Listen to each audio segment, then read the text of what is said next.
Hello my dear students, welcome back again. और आप देख रहे हैं हमारा YouTube channel Inspiration Science Class. और आज की क्लास में हम बात करेंगे ईवीएस पेपर यूपी टेट 2017 में जो पूछे गए क्वेश्चन थे उस पर बात करेंगे, और सीटेट एग्ज़ाम दिसंबर 2021 के लिए।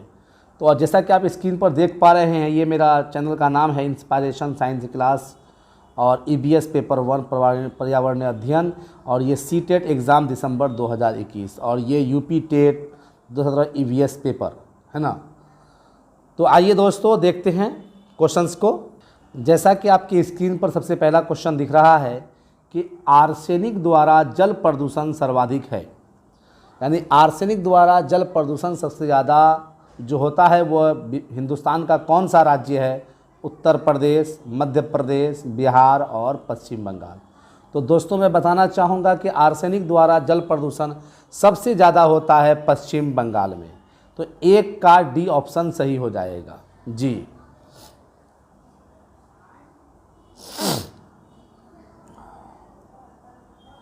उसके बाद दूसरा क्वेश्चन देख लेते हैं कि वन्य जीव सुरक्षा अधिनियम पारित किया गया था 1960 में, 1962 में, 1972 में, 1975 में।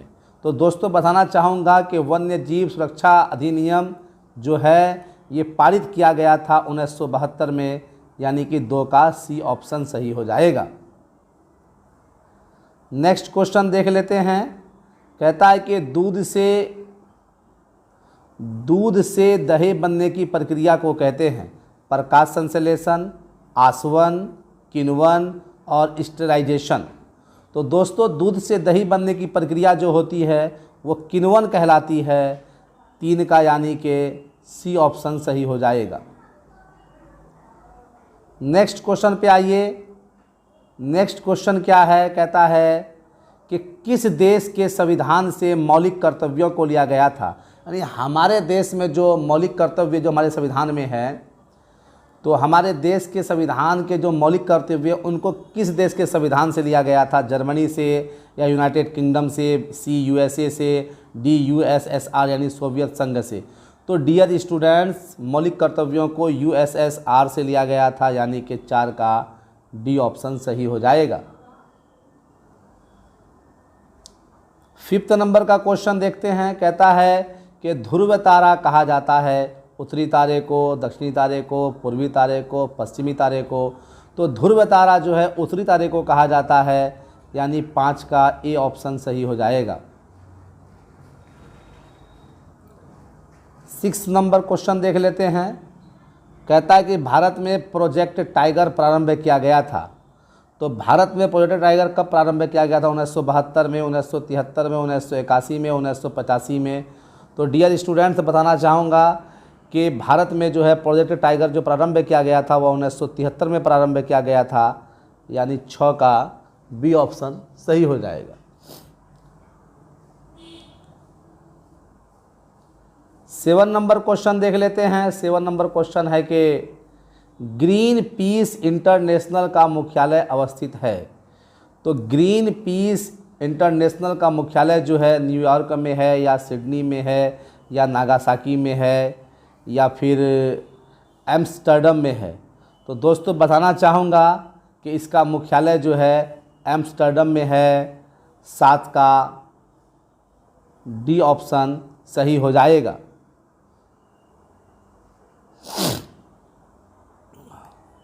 और एम्स्टर्डम जो है वह नीदरलैंड्स में है। 8 नंबर का क्वेश्चन देखते हैं। कहता है कि एलपीजी के संदर्भ में क्या सत्य नहीं है? यह एक स्वच्छ ईंधन है, तो ये तो सत्य है। यह उच्च ऊष्मीय मान का होता है, ये सत्य है। यह नीली ज्वाला से जलने वाला है, ये सत्य है। यह मीथेन उत्सर्जन करने वाला है, तो ये गलत है। 8 का डी ऑप्शन सही हो जाएगा। और मेरे ख्याल से दोस्तों इसका जो अरिहंत में जो आंसर दिया हुआ है ये शायद कुछ और दिया हुआ है, तो वो सही नहीं होगा जी। इसका से ये मीथेन उत्सर्जन करने वाला है। नेक्स्ट क्वेश्चन के द ओरिजिन ऑफ स्पेसीज एक रचना है अरस्तु की, चार्ल्स डार्विन की, मेंडल की, रॉबर्ट हुक की। तो द ऑरिजिन ऑफ स्पेसीज नामक पुस्तक जो है चार्ल्स डार्विन ने लिखा था। 9 का बी ऑप्शन सही हो जाएगा। नेक्स्ट क्वेश्चन देख लेते हैं। कहता है कि मकर रेखा अवस्थित है 23.5 डिग्री साउथ में, 23.5 डिग्री नॉर्थ में, या 60 डिग्री साउथ में, या 60 डिग्री नॉर्थ में। तो मकर रेखा स्थित है 23.5 डिग्री साउथ में, यानी 10 का ए ऑप्शन सही हो जाएगा।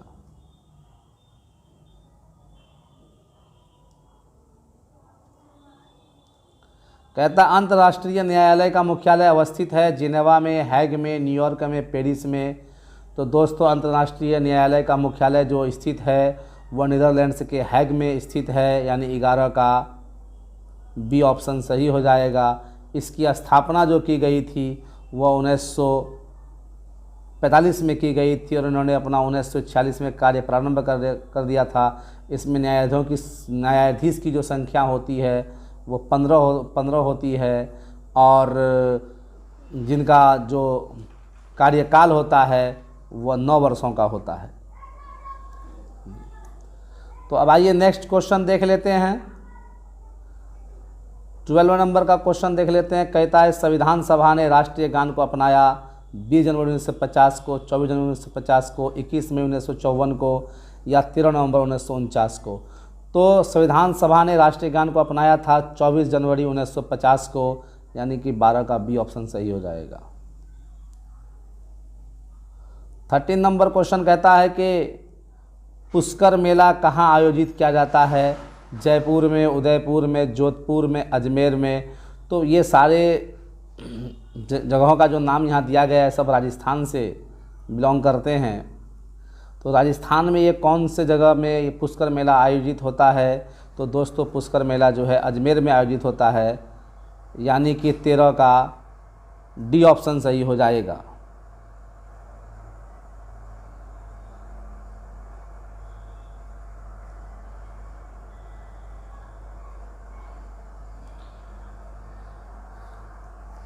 अब आइए नेक्स्ट क्वेश्चन देख लेते हैं। 14 नंबर क्वेश्चन कहता है कि कौन सी यूवी रेज सबसे अधिक हानिकारक है?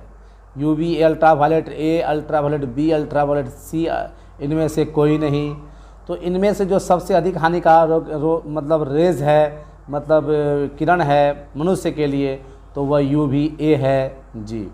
तो 14 का ए ऑप्शन सही हो जाएगा। अब आइए नेक्स्ट क्वेश्चन देख लेते हैं। कहता है कि गिर शेर परियोजना अवस्थित है गुजरात में, महाराष्ट्र में, उत्तर प्रदेश में, मध्य प्रदेश में। तो गिर शेर परियोजना जो है वो गुजरात में अवस्थित है, यानी कि 15 का ए ऑप्शन सही हो जाएगा।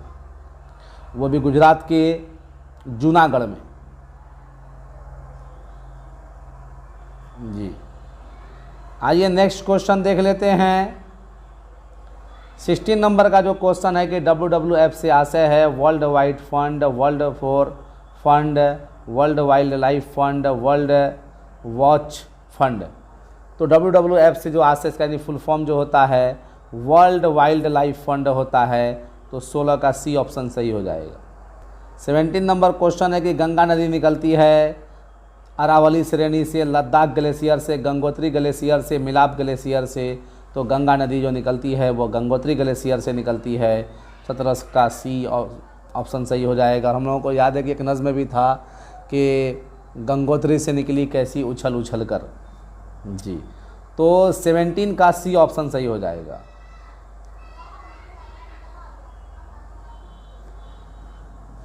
कहता है कि भारत में निम्नलिखित में से कौन सी एजेंसी मुख्य रूप से प्रदूषण मापने से संबंधित है? तो green tribunal,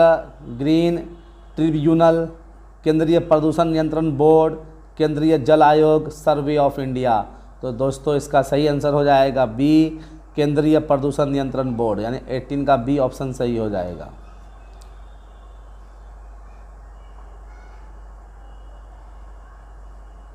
nineteen number question है कि कोटोपैक्सी एक जागृत, हालांकि जागृत होगा, जागृत ज्वालामुखी है जो अवस्थित है सिसिली में, हवाई में, एंडीज में, रॉकीज में।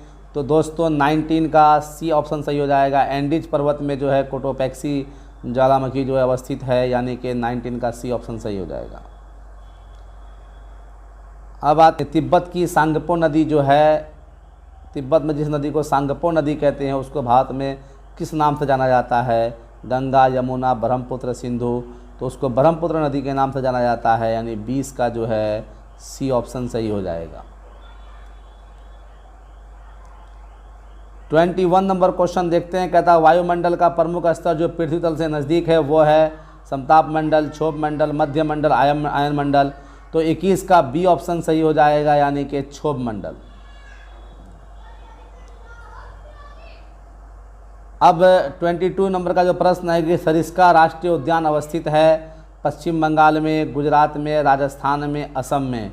तो सरिस्का राष्ट्रीय उद्यान जो है वो आपको अवस्थित है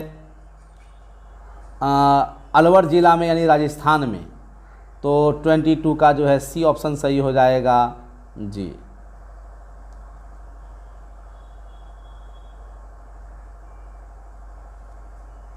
ट्वेंटी 23 नंबर का क्वेश्चन है कि संयुक्त राष्ट्र सुरक्षा परिषद में कितने अस्थायी सदस्य हैं? 3, 4, 5, 6।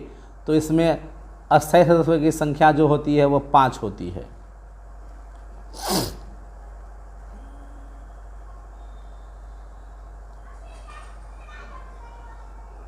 ट्वेंटी 24 नंबर का प्रश्न है कि घास भूमि क्षेत्र के परितंत्र की खाद्य श्रृंखला में सबसे ऊंची स्तर के उपभोक्ता होते हैं।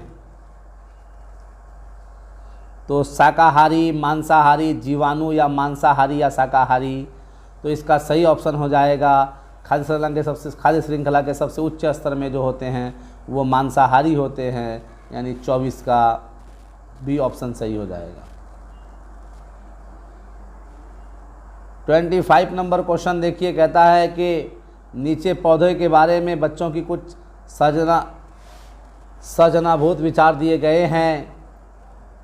इनमें से कौन से विचार वैज्ञानिक दृष्टि से ठीक हैं? तो डियर फ्रेंड्स, इसका क्या आंसर होगा? कुछ सब्जियां फल होती हैं, बीज किसी पौधे का हिस्सा नहीं होते, गाजर और बंद गोभी पौधे नहीं हैं, घास पौधा नहीं है। तो ये तो ऑप्शन गलत है, ये ऑप्शन गलत है, ये ऑप्शन गलत है। इसका मतलब ए ऑप्शन जो है सही है, कुछ सब्जियां फल होती हैं जी। तो 25 का ए, जैसे टमाटर वगैरह, बैगन वगैरह है, ये सब फल ही तो है। आइए 26 नंबर का क्वेश्चन देख लेते हैं। कहता है कि पर्यावरण अध्ययन की पाठ्य पुस्तक में प्रयुक्त भाषा परिभाषा पे बल देते हुए औपचारिक बनाई जानी चाहिए, तकनीकी और औपचारिक होनी चाहिए, बच्चे के दिन प्रतिदिन की भाषा से संबंधित होनी चाहिए, रूखी और बच्चों के द्वारा समझने में कठिन होनी चाहिए। तो डियर फ्रेंड्स, पर्यावरण अध्ययन तो सबसे पहले जो है 3 क्लास से लेकर के 5 क्लास के बच्चों तक को प्रोवाइड किया गया है। ये बच्चे बहुत छोटे होते हैं, 3 और 5 में पढ़ने वाले की उम्र कहाँ बहुत ज़्यादा तो नहीं होती है। इस वजह से अगर परिभाषा पर बल देते हुए औपचारिक बनाई जानी चाहिए तो बिल्कुल गलत, ऐसा नहीं किया जा सकता। तकनीकी और औपचारिक, उतने छोटे बच्चे को तकनीक कहाँ से समझ में आएगी, ये गलत हो जाएगा। बच्चे के दिन प्रतिदिन की भाषा से संबंध होनी चाहिए, तो बिल्कुल सही है, 26 का सी हो जाना चाहिए। और बाकी ये तो कठिन जब शब्द यहाँ पर आ ही गया तो ये तो होगा ही नहीं जी। तो 27 नंबर का प्रश्न देखते हैं। कहता है कि समूह कार्य से पर्यावरण अध्ययन कर रहे बच्चों की सामाजिक व्यक्तिक विशेषताओं के आकलन के लिए निम्नलिखित में से कौन सा उपकरण सर्वाधिक उपयुक्त होगा? तो नंबर 1 दत्त कार्य, नंबर बी कागज पेंसिल परीक्षण, नंबर सी मौखिक प्रश्न, नंबर डी निर्धारण मापनियाँ। तो दोस्तों, समूह कार्यों से पर्यावरण अध्ययन कर रहे बच्चों की जो सामाजिक व्यक्तिक विश्लेषण में जो सर्वाधिक उपयुक्त होगा वो होगा मौखिक प्रश्न 27 का सी, चूँकि बाकी जो हैं वो सब लिखित से निर्धारित हैं और बच्चों में लिखने की क्षमता वैसे भी बहुत कम होती है। तो आप मौखिक प्रश्न करके ही समझ सकते हैं कि बच्चे में कितना समझ में आया, कितना समझ में नहीं आया। चूँकि ये जो हम लोग पढ़ रहे हैं EVS पढ़ रहे हैं, इस बात का भी ख्याल रखना चाहिए। EVS के बच्चे 3 से 5 क्लास के बच्चे को EVS प्रोवाइड किया गया है। तो इन बच्चों में बहुत ज़्यादा लिखने की क्षमता भी नहीं होती है कि जो उनके दिमाग में चल रहा वो खटाखट आपको लिख करके दे दें, ऐसा नहीं हो सकता। 28 नंबर के प्रश्न को देख लेते हैं। कहता है कि निम्नलिखित में से कौन सा पक्षी कैक्टस पौधों के कांटों के बीच अपना घोंसला बनाता है? तो 28 का जो ऑप्शन है शकरखोरा, बया, कलचिड़ी और फाख्ता। तो दोस्तों 28 का डी ऑप्शन सही हो जाएगा। कैक्टस पौधे में जो पक्षी अपना घोंसला बनाता है वो फाख्ता है।